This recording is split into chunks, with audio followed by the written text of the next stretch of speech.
bicara farmasi, enggak hanya obat yang dikuasai, betul, tapi betul. ada obat tradisional, ada tadi tuh obat kuasi itu juga, terus ada kosmetik pula. Ada juga orang yang mungkin mereka menggunakan kata brightening di nama produk, padahal dosis yang dimasukkan dosis whitening. Oh gitu. Tapi kalau orang yang paham, jadi kalau orang farmasi kan paham kan, betul. jadinya downgrade itu namanya. Iya betul. Gunakan krim malam karena pada pukul 12 malam itu biasanya kulit kita di situnya aktif untuk memperbaiki sel-selnya. Berarti kalau begadang, maaf. Kalau begadang itu mempercepat penuaan. Oh iya. Iya, karena kan selnya.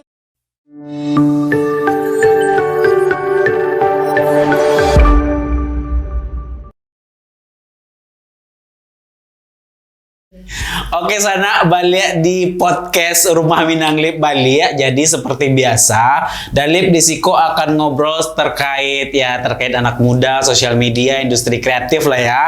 Dan bicara soal anak muda kok, kalau anak muda kok pasti tidak lapeh dari yang ngehits gini, yaitu salah satunya skincare. Nah, saya yang pakai skincare di Siko. Untuk zaman-zaman tahun sangkatan Dalip lah ya, tahun 90-an pasti familiar sama badak salisil talak kan. Nah, kalau kalian tahu atau pernah memakai salisil talak, Iko Dalip basobok langsung akhirnya samu yang membuat badaknya gitu. Ya Bu Dian ya. Jadi di Siko alado Bu Dian, Ibu apoteker Diana Agustin ya Bu ya. Ya dari Nusantara Beta Pharma PT Nusantara Beta Pharma gitu kan. Nah, Nusantara Beta Pharma ala lamun Bu ya. Dari tahun 80-an. Di tahun 80-an sebelum Riko lahir. Ya salah satu itu kan bedak salisil talak. Oh, bahasa Minang sih boleh bahasa Minang. Boleh campur ya Bu ya. Bahasa Indonesia boleh, bahasa Minang boleh ya, karena itu di Minanglip gitu ya Bu ya. Nah, badak salisil talak tuh Riko pakai dulu waktu dari zaman kete-kete di kampung gitu kan, pakai dulu. Nah, yang produksi itu Nusantara Beta Pharma. Itu tuh awal cerita sampai nge-hype atau sampai banyak orang menggunakan bedak kok itu dari pabriknya itu awal memproduksi itu karena apa gitu? Ya, awalnya kan bedak salisil talak itu kami panggilnya STW gitu kalau di pabrik. STW singkatan salisil talak wangi. Oh, STW salisil talak wangi. Ya. Bedak STW itu tuh awalnya adalah UB. Kalau izin edarnya di BPOM pada saat tahun 80-an itu. Terus kalau UB kan ketat pengawasan di BPOM ya. Kadar zat aktifnya harus terpenuhi. Makanya efektif menghilangkan biang keringat. Jadi sebagai industri obat yang izinnya ADO, kami nggak berani menurunkan kadar atau memasukkan sekedarnya saja. Jadi pasti dosisnya itu selalu konsisten. Terus di 90-an berpindahnya golongan dari dulunya UB menjadi kosmetik. Nah, jadi ada peraturan Badan POM, kandungan asid salisil nama bahan aktifnya itu. Asid salisil dengan kandungan 2% ndaklah sebagai obat, tetapi sebagai kosmetik. Jadi sejak 90-an itu sampai kini bedak salisil talak itu golongannya adalah kosmetik. Berarti awalnya itu obat, tapi kadarnya itu ada yang diturunkan gitu? Enggak. Jadi cuma karena peraturan BPOM-nya gitu. yang berubah. Dulu asid salisil 2% itu kategori produknya obat. Sejak berubah peraturan menjadi kosmetik, yang 2% itu tetap 2%, tapi nya enggak UB lagi, tapi cuma kosmetik. Golongannya yang berganti, tapi fungsi tetap sama ya Bu ya? Sama, iya, bisa mengatasi biang keringat. Kalau di orang Minang kan biriang. Kata-kata yang tidak tentu penyebabnya habis masuk ke sama-sama kan awak kata-kata kan. Biriang. Pokoknya kata-kata pakai badak salisil talak itu Dalip ingat badak itu tuh benar-benar kalau misalkan kata-kata skete pulang dari parah gitu kan, atau bahkan sampai digigit rangi pun, digigit nyamuk pun itu tuh pakai badak Sulawesi Tala UB-nya gitu orang kan. Tapi itu alah lama kan Bu, dari tahun 80-an, tahun 90-an, kini lah tahun 2020-an gitu kan, lah terlalu lama. Pasti Nusantara Beta Pharma sebagai memproduksi badak Sulawesi Tala tuh banyak inovasi yang dilakukan gitu kan. Di tahun ada tadi Wak cerita ada ube merah lo gitu kan. Jadi kalau ada sana yang familiar di ube merah zaman Dalip tuh masih pakai ube merah. Jadi itu ube pertama yang diproduksi NBF itu adalah ube merah ya. Oh gitu. Nah, setelah itu baru lahir STW itu. Ube merah yang sebenarnya sederhananya gitu kan, tapi dibutuhkan mana kalau misalkan menjadi rumpui luko ube merah. Di KB jo kain dia ube merah gitu kami dulu. Bahkan kalau drama-drama itu kan lukonya kan ube merah dipasangkan. Betul. Darahnya ube merah. Betul. Iya. Jadi kalau orang dulu mungkin dulu ya sinetron dulu atau apa pakai ube merah untuk darah ala-ala ya gitu. Nah, kini Sulawesi Tala ube merah itulah mungkinlah lekat di masyarakat gitu kan, dan banyak lo orang yang memakai gitu kan. Cerita sedikit tentang Nusantara Beta Pharma yang awalnya tadi kan Wak ceritanya produksi ube. Beko kan dunia terus berkembang gitu kan, bisnis pun pasti akan terus melakukan perubahan. Nah, Nusantara Beta Pharma itu pertama mengeluarkan obat-obatan di mana ini tuh awalnya adalah pabrik farmasi gitu kan, farmasi yang notabene-nya kalau orang mikir farmasi pasti UB gitu kan. Nah kini kan alah beralih dari Branga kan lah beralih ke kosmetik. Nah itu peralihannya itu gimana Bu?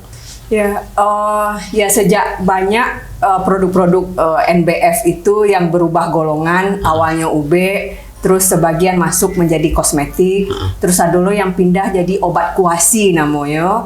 Contohnya yang kuasi itu borak gliserin, kemudian salaf AAV, terus ada ube panu, salisil spiritus. Nah itu pindah menjadi kuasi. Dulunya obat. Jadi kuasi itu obat yang mengandung bahan aktif yang sama dengan obat, tetapi dosisnya lebih rendah. Jadi hanya bisa mengobati gejala-gejala ringan penyakit saja ya. Terus sebagian pindah lo menjadi produk PKRT namanya, perbekalan kesehatan rumah tangga. Jadi yang ube kok lah ketek bana kini ya. Ube yang kami miliki hanya obat batuk hitam. Oh gitu. Kemudian ada satu lagi tetes telinga karbogliserin namanya. Nah, karena backbone-nya NBF itu bedak yang keringat STW tadi itu, sehingga kini justru yang industri kosmetik yang di NBF ko berkembang. Nah, sejak 2020 bulan Oktober kami mulai mengembangkan yang kosmetik Iko lah. Selama Iko kami hanya memproduksi kosmetik hanya untuk brand kami sendiri. Terbesarnya memang bedak salisil talak wangi itu.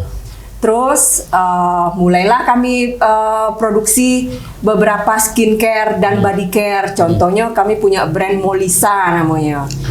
Molisa Iko ada body lotion, ada hair mist, hair and body mist, ada pula kosmetik untuk bayi, gloss namanya, powdery lotion.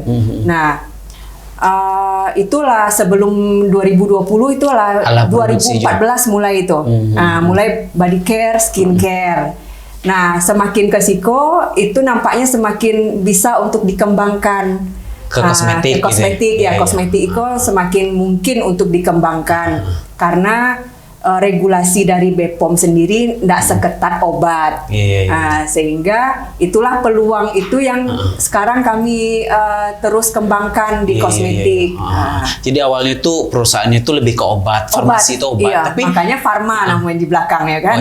Nusantara Beta Pharma. Gitu kan. Tapi kan obat. Ya kalau kosmetik tuh sebenarnya apa memang kosmetik tuh apa memang apoteker yang bikin farmasi yang bikin itu. Jadi kalau di balik lihat ke peraturan, sebenarnya farmasi itu tidak hanya menguasai obat, tetapi ada loh obat tradisional itu cakupan orang farmasi juga yang di dalamnya gitu. akan mengelola. Terus ada kosmetik juga. Iya. Nah, jadi bicara farmasi enggak hanya obat yang dikuasai, iya, betul, tapi ada obat tradisional, ada tadi tuh obat kuasi itu juga, terus ada kosmetik pula. Pokoknya untuk dalam semua apa namanya yang untuk mengobati itu farmasi gitu ya Bu. Ya, berarti kosmetiko termasuk obat. Maksudnya enggak. tuh bisa Awak sebut itu sediaan farmasi namanya. Oh gitu. Jadi sediaan farmasi itu ada obat, ada bahan obat, ada obat tradisional, ada kosmetik. Jadi ampe itu sediaan farmasi namanya. Jadi yang istilahnya legalnya dari pemerintah yang membuat kosmetiko memang harus apoteker atau farmasi gitu ya Bu. Industri kosmetik tuh harus punya apoteker di dalamnya. Iya gitu. Baru jadi, bisa punya izin. Jadi apotek sih yang harus punya apoteker gitu ya. Kamu kok tahunya yang punya apoteker kerajaan di mana apotek. Padahal kerajaannya membuat ube, bahkan tidak cuma membuat obat sampai ke membuat kosmetiknya kerajaan apoteker gitu. Kerajaan apoteker itu. Gitu. Oke, nah kini kan Nusantara Beta Pharma yang dulu terkenal, maksudnya mungkin Nusantara Beta Pharma ini tidak terkenal gitu ya Bu, tapi produk-produknya ala banyak dipakai sama masyarakat terutama wilayah Sumatera Barat, Riau, atau Sumatera Tengah lah gitu kan, lah banyak menggunakan produk-produk dari produksi dari Nusantara Beta Pharma. Nah kini kok ala beralih sadunya, fenomena itu lah beralih gitu kan, mungkin untuk menemukan bedak sel-sel talak kalau di Padang kini mungkin agak susah. Maksudnya kalau kata-kata punya pilihan lain. Tapi kalau di kampung-kampung itu apa sih selalu pasti tetap mencari bedak sel-sel talak. Kalau satu lagi trademarknya bedak sel-sel talak itu kan saset. Atau bungkusnya dulu asalnya dari karate itu. Betul. Warna kuning dan warna biru. Warna itu tetap kami pertahankan. Tapi kami tambah dengan varian yang lain. Ada warna hijau kini, ada warna pink, ada warna ada varian-varian baru. Nah, tapi kemasannya masih karate gitu Bu. Nah, kemasannya berubah aluminium foil, tapi tetap modelnya saset. Tapi digantungnya model gantungan. Kalau dulu kan pakai plastik diceklik-ceklik gitu kan. Nah, kini udah lebih diakomodir lah pakai gantungan. Terus untuk masuk ke pasar modern, bedak sel talak tuh ada yang tabung. Maksudnya jadi yang botol tabung. Botol tabung kini ada yang untuk bisa masuk ke pasar modern. Walaupun yang saset itu tetap penjualannya jauh lebih tinggi daripada yang botol. Karena orang bisa itu kan refill ke botol apa yang adunya di rumah. Pertama beli botolnya sih dulu, atau kalau pengen punya botolnya kan beli botolnya dulu baru beko diapuan di refill saya gitu kan. Tapi memang kalau kata-kata gini mindset tuh misalkan kata-kata pasti pengantarnya tuh bedak sel-sel talak gitu kan. Nah, bedak sel-sel talak yang diproduksi sama Nusantara Beta Pharma yang dulu terkenal tuh kini ada produk skincare gitu kan Bu ya, ala beralih ke skincare karena fenomena skincare kita lihat apalagi anak muda kini masih itu kurang rasanya kalau nggak pakai skincare gitu kan. Nah, ngomong-ngomong soal skincare,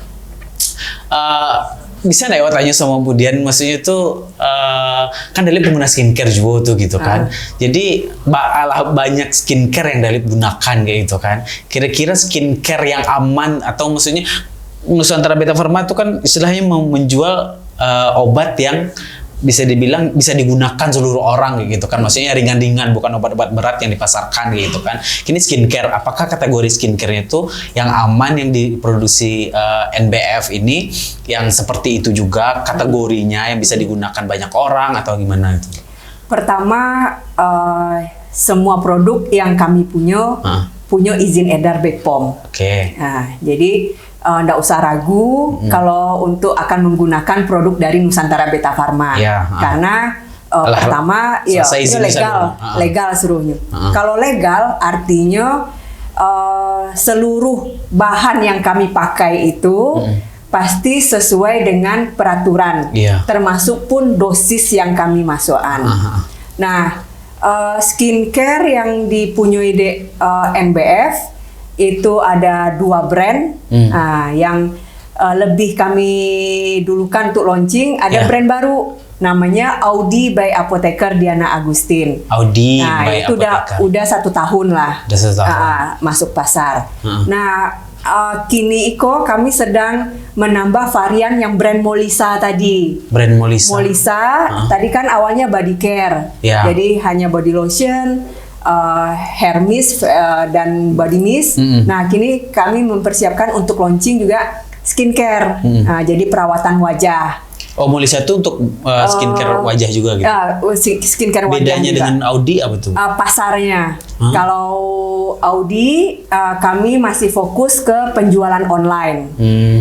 Kalau Molisa, itu nanti ke pasar yang penjualannya masih offline. Oh, gitu. Jadi bisa ditemukan di outlet di pasar. Outlet ada outlet khusus atau outlet kosmetik atau ya beberapa toko kelontong juga banyak membawa barang. Tapi dari segi keunggulan produknya itu gimana? Apa perbedaannya gitu? Kalau perbedaannya pasti beda.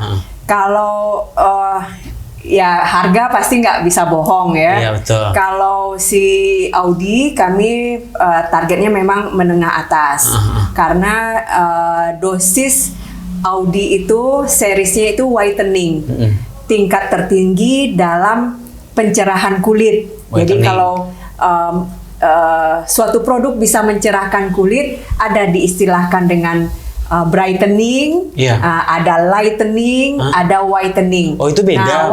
Beda-beda dosisnya itu.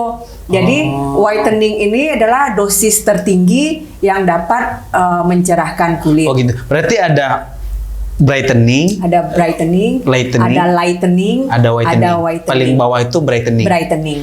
Brightening atau glowing itu tuh sama tuh. Oh gitu. Berarti selama kalau cili-cili iklan-iklan ini brightening, maksudnya untuk mencerahkan brightening mereknya gitu kan. Berarti itu yang paling bawah ya, yang paling bagus tuh whitening. Ada juga orang yang mungkin mereka menggunakan kata brightening di nama produk. Padahal dosis yang dimasukkan dosis whitening. Oh gitu. Tapi kalau orang yang paham, jadi kalau orang farmasi kan paham kan. Betul. Jadinya downgrade itu namanya. Iya betul. Orang yang nggak tahu gitu ya Bu ya. Bahkan targetnya bisa. Tapi kalau orang yang paham mana gitu kan nyu pakai brightening tapi nyu sabihin ke whitening gitu kan. Itu yang udah mulia gitu ya. Ya BTW di sini ada produk Audi itu kalau nggak salah tadi boleh cel ya. Ambilin dulu itu. Jadi kok produk Audi kini Audi mengeluarkan ada yang biasanya kan kalau paket skincare tuh dari sini. Kalau paket skincare tuh ada yang krim siang, krim malam, ada serum, ada facial wash, ada toner. Nah, itu biasanya satu paket. Kalau paket komplit itu. Paket komplit. Audi mengeluarkan satu paket dulu. 5 produk dalam satu series. Iko toner. Ya, itu toner. Ini yang whitening ya. Berarti kok serum. Berarti kok whitening sadonya Ibu ya. Whitening. Jadi Audi Iko punya 2 series. Yang satu series whitening, yang satu lagi whitening for acne skin. Oh gitu. Jadi beda. Orang yang kulitnya berjerawat kan putih bulu atau mulai mau cerah aja kulitnya. Jadi kami berikan series whitening for acne skin. Gitu. Jadi ada 2 series. Ini kan brand Audi. Kita bicara di luar Audi seketik dulu sebentar ya, Bu ya. Mengenai skincare lah kayak gitu kan. Nah, skincare kalau saya lihat kan kini memang banyak bermunculan brand-brand skincare baru. Ini Bu Dian bicara sebagai apoteker lah ya, pandangan Bu Dian sebagai apoteker, bukan pemilik produk gitu kan.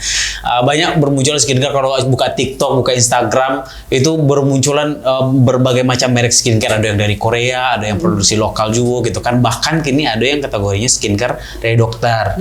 Nah, itu kalau dari batanya secara personal gitu kan, ke apoteker kayak gitu kan, yang rencana gunakan kayak gitu Bu, brand-brand skincare tuh, atau cara memilihnya skincare yang cocok untuk awak tuh kayak gitu menurut pertama sebelum membeli pastikan produk yang akan dibeli itu tuh ada nomor izin edar BPOM. Nah itu nggak ada tawar menawar. Kalau lah BPOM itu berarti lah ada jaminan bahwa si produsen bertanggung jawab kalau terjadi sesuatu hal yang tidak diinginkan pada kulit si pengguna produknya. Tapi kalau untuk mengecek BPOM tuh gitu kan, Bu, masih bisa ngecek ya, karena kan ada dulu beberapa skincare yang BPOM ternyata. Oh iya, bisa dicek aja di ini. Kalau BPOM kan ada bisa di-download tuh aplikasinya di mobile ya. Cek klik itu bisa diketahui. Nah, kemudian baca aturan pakai yang ada di kemasan, karena ada beberapa ada beberapa anjuran. Misalnya kalau di dalam skincare-nya itu ada bahan contoh lah yang sering dipakaikan adalah AHA. AHA itu kerjanya mengelupaskan sel kulit mati, jadi eksfoliasi kulit awak. Bahan-bahan AHA itu kan secara terus-menerus kalau awak pakai kan kulit awak akan menjadi tipis karena hanya kelupaskan, dieksfoliasi. Nah, kulit yang sedang dieksfoliasi itu harus dilindungi dengan sunscreen. Kalau tidak, jangan kadapek kulit yang cerah, malah beko menjadi kusam. Kalau awak beraktivitas outdoor, yang kulit awak nggak dilindungi dengan sunscreen atau bahan yang ada bersifat UV filter. Iya, berarti betul ya kecil orang-orang content creator review skincare tuh kalau menggunakan skincare harus pakai sunscreen. Apapun skincare-nya harus menggunakan sunscreen gitu ya. Tapi di situ ada sunscreen ya, Bu? Ada. Kalau yang di day cream itu, itu sebenarnya tujuan utamanya itu ini sunscreen. Iya. Tapi fungsi lainnya tetap ada. Ada, melembabkan, ada yang lain-lain, menutrisi. Tapi fungsi utama day cream itu lebih banyaknya adalah UV filter. Nah, berarti cara memilih skincare di luar sana gitu kan. Yang pertama awal harus memastikan itu BPOM. Yang kedua lihat baca aturan pakai. Ingredients-nya. Nah, mengenai ingredients kok, Bu, kan nggak semua orang paham kayak gitu kan. Paham mengenai ingredients, misalnya ada AHA, BAH, ada retinol, kan macam-macam gitu kan. Nah, coba aja apa tipsnya yang kayak tips ala sederhana dari Budian dari NBF lah gitu kan, karena kita menggunakan produk NBF selama ini kan istilahnya bisa dipakai semua orang. Kalau ingredients tuh berarti mukawan cocok pakai kodoko apa caranya gitu memahami ingredients tuh. Kalau membaca komposisi memang tidak semua orang akan mampu, karena namanya nama bahan kimia rata-rata kan. Jadi kalau yang amannya sebenarnya produsen pasti memberikan clue di informasi produk yang tertera di kemasan itu. Cluenya seperti apa? Misalnya kalau ada bahan yang bersifat seperti mengeksfoliasi itu banyak itu. Retinol itu pun kadang-kadang sifatnya mengeksfoliasi kulit. Maka lebih aman apapun bahan skincare pada malam hari yang awak pakai, siang hari tetap pakai sajalah sunscreen. Baik itunya ada mengeksfoliasi atau tidak di malam hari, tapi tetap basic kebutuhan kulit kita itu kan pertama pembersihan. Kulit yang bersih pasti akan jadi kulit yang sehat. Yang kedua adalah lindungi dari sinar matahari. Walaupun sinar matahari itu kan dibutuhkan tubuh awak pula untuk mengubah provitamin D menjadi vitamin D yang awak butuhkan untuk imunitas. Tetapi kelebihan sinar matahari yang masuk ke kulit awak itu bisa merusak juga. Terus kemudian nutrisi kulit itu juga harus diperhatikan. Nah, nutrisi kulit biasanya maksimal kerjanya di krim malam. Makanya disarankan bagi orang kalau ingin merawat kulit gunakan krim malam, karena pada pukul 12 malam itu biasanya kulit kita di situnya aktif untuk memperbaiki sel-selnya. Berarti kalau begadang, maaf. Kalau begadang itu mempercepat penuaan. Iya, karena kan selnya butuh istirahat kan. Dipakai krim malam itu harus istirahat gitu selalu gitu. Kalau begadang berarti kurang efektif mungkin ya. Mempercepat aging gitu. Gitu. Berarti percuma sih pakai krim malam kalau begadang gitu. Iya, percuma sih pakai krim malam kalau begadang. Seenggaknya hasilnya tentu tidak semaksimal kalau pola hidup teraturnya kalau dijalankan dulu kan. Iya. Nah, tadi ada beberapa skincare tadi yang dari yang umum cara-cara pemakaiannya mau itulah gitu kan banyak nggak ngerti, banyak masyarakat yang nggak paham ingredients itu. Kalau misalkan pengen tahu banget itu mungkin misalnya searching gitu kan cari tahu, tapi kan punya waktu lo. Nah kini kan banyak lo bermunculan dokter-dokter atau klinik-klinik kecantikan kayak gitu kan, banyak yang dokter-dokter. Nah dokter tuh kan juga mengeluarkan yang namanya skincare masing-masing gitu kan, masing-masing klinik juga mengeluarkan skincare masing-masing. Nah kira-kira kok mungkin pertanyaan masyarakat umum gitu kan, masyarakat awam lah gitu kan, Dalip sebagai orang awam, dokter punya skincare, sementara apoteker adalah skincare. Nah itu bedanya apa Bu? Kalau dokter punya skincare yang membuatnya tetap harus industri kosmetik. Karena nggak ada tawar-menawar kalau kosmetik itu hanya boleh dibuat oleh industri kosmetik. Iya, karena jadi nggak boleh dibuat oleh salon kecantikan atau apalagi kalau sebatas home industry ya. Atau barbershop juga dulu pernah membuat pomade kan, waktu baru-baru trending pomade. Pomade itu kan kosmetik. Barbershop pun nggak boleh membuat pomade. Kalau mau punya brand seorang, cari pabrik yang mampu membuatkan kosmetik dengan brand sendiri untuk mereka. Oke. Jadi kalau misalkan awak punya klinik atau punya barber lah tadi, misalkan awak punya pengen membuat produk, itu berarti harus dengan cari industri kosmetiknya. Berarti dokter enggak, tugasnya bukan membuat obat ya, bukan membuat. Kompetensinya enggak itu. Kompetensinya enggak itu. Berarti tetap harus balik juga ke apoteker. Tetap cari industri kosmetik yang bisa membuatkan kosmetik untuk kliniknya. Oke. Berarti dokter Ko tetap bekerja sama dengan apoteker atau industri kosmetik untuk membuat skincare-nya. Iya. Oh, gitu. Jadi kalau klinik kecantikan ingin punya brand seorang, nah tetapnya harus ada izin edar BPOM. Pokoknya kalau ada produk itu dijual, nya harus punya izin edar. Kalau hanya diberikan cuma-cuma, masih bisa lah berkilah. Ini masih tester, masih sampel gitu. Tapi kalau niatnya untuk menambah income kan dijual kan. Kalau dijual itu harus ada izin edarnya. Tapi kan Bu, ada beberapa kosmetik misalnya kita kan ke dokter gitu kan. Ini penggunaannya harus menggunakan resep dokter. Kan dokter tetap menjual gitu kan. Tapi kan ada beberapa yang istilahnya diracik saat gitu. Pasiennya datang ya. Sama seperti obat racikan itu statusnya. Kalau obat racik, contoh lah, yang banyak diracik itu kan obat untuk anak-anak dijadikan puyer kan. Misalnya anak sakit datang ke dokter, terus dokternya menuliskan resep, beko resep itu dibawa ke apotik, lalu orang apotik menyiapkan, dibuatnya lah puyer kan, dibungkus orang apotik yang apotik, tetap apotik yang meracik itu. Nah, racikan apotik itu baru bisa dibuat kalau resep iko masuk, ndak di standby kan dulu. Jadi ala dose yang diracik-raciknya seorang tuh begitu pasien datang tinggal menyerah, nggak seperti itu konsepnya. Berarti memang dokter yang dokter menuliskan resep, lalu orang tua pasien, si anak yang sakit membawa resep itu ke apotik, lalu apotik menyiapkan sesuai dengan resep dokter, racikan ataupun tidak racikan. Begitu juga kosmetik. Nah, misalnya ada keluhan di kulitnya yang membutuhkan ada UB yang harus dimasukkan ke basis krim yang alah dipunyai mungkin ada instalasi farmasi di klinik kecantikan dokter itu ya. Nah, tetap resep itu disiapkan kalau alah keluar dari ruang dokter.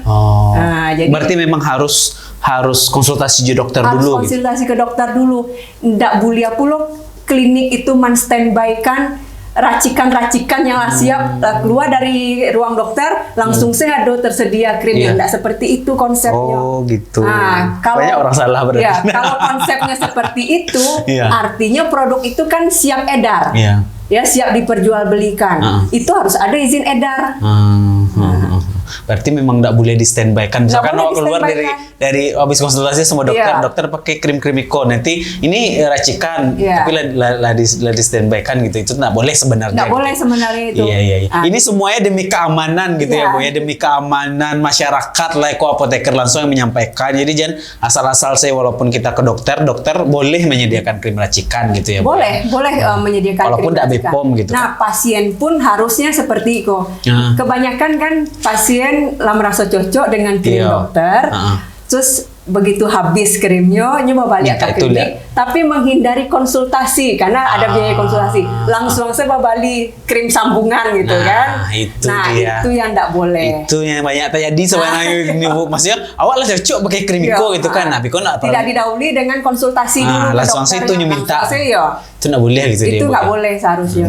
Karena kalau artinya tadi konsep awal itu kan itu kalau dimasukkan obat ke dalamnya, contohnya lah obat lah hidrokinon untuk pencerah kulit. Hidrokinon itu obat, enggak kosmetik doh. Obat dia. Terus kalau yang berjerawat sering ada dimasukkan retinoic acid atau asam retinoat. Itu obat, enggak kosmetik doh. Kalau merkuri?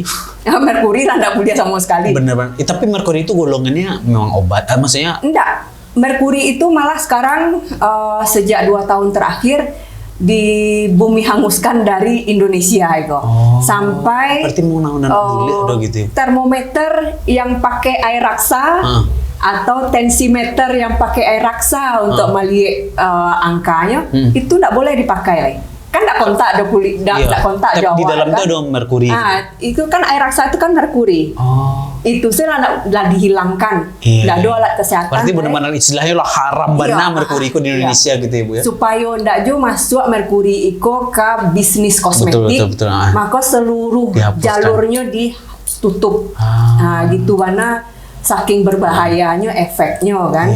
Tapi hidrokinon masih dibolehkan, tapi kategorinya UB, nggak kosmetik. Jadi kalau UB kan awak pakai ketika masih sakit. Kalau selesai keluhan awak, kan awak hentikan. Nggak dipakai terus-menerus. Beda dengan kosmetik. Kosmetik kan awak pakai sepanjang zaman pun. Karena itu jenisnya perawatan gitu ya. Perawatan. Namanya merawat bukan obat gitu ya. Jadi kalau obat ada aturan pakai, nggak boleh dipakai terus-terusan.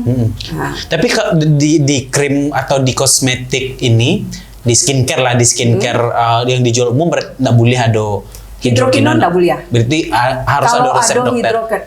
Hidrokinon itu kategori produknya obat. Obat keras. Gitu. Iya. Obat keras hanya bisa diperoleh pasien dengan resep dokter. Iya. Jadi nggak bisa dibeli bebas pun. Ya karena kenapa Dalip agak sedikit cerita itu kamu karena Dalip mungkin pernah jadi korban merkuri. Ya karena dulu tahun 2017 itu Dalip jerawatan parah di muka kan. Itu pertama kali. Jadi dari waktu puber pun enggak kayak gitu banget jerawat ada tapi enggak terlalu parah. Jadi tahun 2017 tuh banyak jerawat, enggak tahu karena pindah kota waktu itu. Entah karena airnya, entah karena makanannya, dia berjerawat. Nah, waktu itu adalah suatu produk di ke Dalip, terus Dalip coba pakai berkurang sampai akhirnya menipis, kulit muka menipis itu kalau misalkan hematoari itu lama merah langsung gitu kan. Jadi ditanya sama resellernya, jadi Dalip balik ke reseller waktu itu, memang itu mengandung bukan hidrokinon, mengandung merkuri 0,4% kalau nggak salah. Dan itu reseller dari Bali. Nah, akhirnya mau merah muka Dalip. Setelah merah kan gara-gara lah terlalu lebih setahun, hampir 2 tahun pemakaiannya, Dalip hentikan. Nah, karena dihentikan akhirnya muncul flek yang sampai kini susah hilangnya kok. Flek di muka Dalip nggak hilang gara-gara itu efek buruknya itu. Itu nggak bisa disembuhkan gitu. Efek dari merkuri. Itu kok bisa dibilang kan efek merkuri gitu kan? Kronosis ya. Itu ada obatnya gitu. Itu salah satu bahayanya. Jadi pemakaian jangka panjang lalu dihentikan. Ketika dihentikan itu muncul rebound effect namanya. Jadinya memanggil flek-flek lebih banyak lagi itu muncul tuh. Nah, itu sifatnya permanen. Nah, itu yang di Itu mana sih muka dia Bang, flek Bang. Iko lah mulai menipis karena dari lah menggunakan banyak skincare gitu. Makanya setelah muncul flek, pokoknya dari mencoba berbagai macam. Alun begitu ini. Tapi waktu itu parah, Bu. Iya. Jadi kini lah mulai menipis sih, lah di laser, kali laser ndak juga hilang do kayak gitu. Tapi kan lain menipis ya. Menipis lah ya. Tapi kece dokternya waktu itu sih memang dia kan konsultasi ke dokter, laser dia dokter beberapa kali waktu itu kan memang ini cuma menipis tapi ndak bisa menghilang kayak gitu kan. Berarti ndak ada farmasi menciptakan obat untuk ada ndak Bu? Ciptakan obatnya, Bu. Belum ada sampai sekarang, Bu. Tindakan dokter itu lebih kuat daripada skincare ya. Oh, gitu. Jadi kalau dengan operasi laser lah dilakukan, nah itu lebih kuat daripada menggunakan skincare. Iya, paham. Berarti memang lebih ke tindakan dokter mungkin semacam operasi plastik mungkin. Tindakan lah. Ya karena skincare perawatan topikal tuh lamu tuh tayo tengah. Oke, balik awak ke Audi balik Bu. Jadi Audi kalau menciptakan yang pasti Audi kok sadonya Bepom gitu kan Bu. Ada krim siang, krim malam kayak gitu kan. Nah, kira-kira kalau misalkan awak pakai krim Audi kok untuk Audi menciptakan ada whitening, ada acne. Iya, dua baru. Dua itu. Biasanya ada Lai. Body care. Bukan. Kalau orang anti-aging. Oh, anti-aging. Ya untuk memperlambat penuaan gitu. Jadi di seri whitening itu sebenarnya paket komplit itu. Jadi kalau acne-nya jenis ringan, itu bisa teratasi dengan seri whitening. Begitu juga karenanya formulasinya Iko kaya pelembab, maka tanda-tanda penuaan dini pada kulit itu bisa juga dikoreksi. Oh, lah disederhanakan di produk lah kayak gitu kan. Tapi tetap yang punya acne ada. Itu spesial untuk acne sedang hingga berat.